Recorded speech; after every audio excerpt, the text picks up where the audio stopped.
Controls people's mind, अर्थात जो भी मीडिया को नियंत्रित करता है वही इंसान के दिमाग को नियंत्रित करता है। अब संसार में वो शक्तिशाली नहीं है जिसके पास दौलत है, असला है, हथियार है, बारूद है। ताकतवर शक्तिशाली वो है जिसके हाथ में मीडिया है। इसलिए जो नोबेल पीस कमेटी के मेंबर थे और नॉर्वे के प्राइम मिनिस्टर भी रहे, उन्होंने एक भाषण में कहा जर्मनी में कुछ समय कि भुजाओं की ताकत अपने क्लाइमैक्स पे आ चुकी है। अब नैरेटिव जीतता है, यानी जिनका प्रचार जीतता है। इसलिए जिसको प्रचार में काबिलियत है, योग्यता, प्रवीणता है, वो वही आगे जाएगा।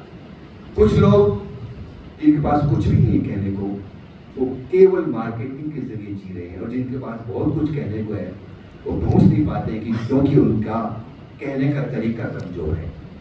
और आप कम्युनिकेट कैसे करते हैं, पहले आपको खुद को पता होना चाहिए कि फिलोसफी में कहते हैं कि बोलना हर व्यक्ति जानता है, पर क्या बोलना, कितना बोलना, कहाँ बोलना, और उतना महत्वपूर्ण है कब न बोलना। आप कैसे चीजों को प्रस्तुत करते हो, ये बहुत ही महत्वपूर्ण है। एक शब्द में जादुई शक्ति होती है, ताकत होती है। वो नफरत भी फैला सकता है, मोहब्बत भी फैला सकता है, वो दिलों को तोड़ सकता है, जोड़ भी सकता है। ये आप पे मैसर करता है, निर्भर करता है कि आप शब्दों का प्रयोग और इस्तेमाल कैसे करते हैं।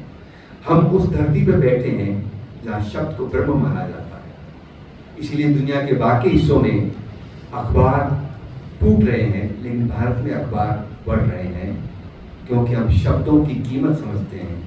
एक छपे हुए बोले हुए शब्द को हम ब्रह्म का एक पैगाम मानते हैं।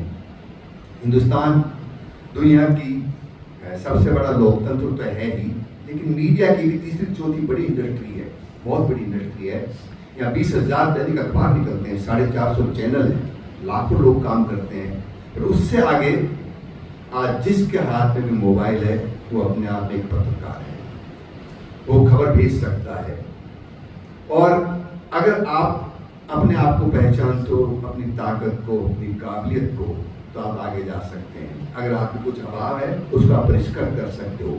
आप जहां से भी आए हो वो आपका एक जगह से दूसरी जगह का स्थानांतरण है।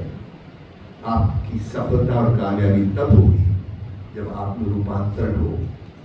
आप जहां से चल के आए हो वो एक जगह से आपका ट्रांसफर है, वहां से आए हो।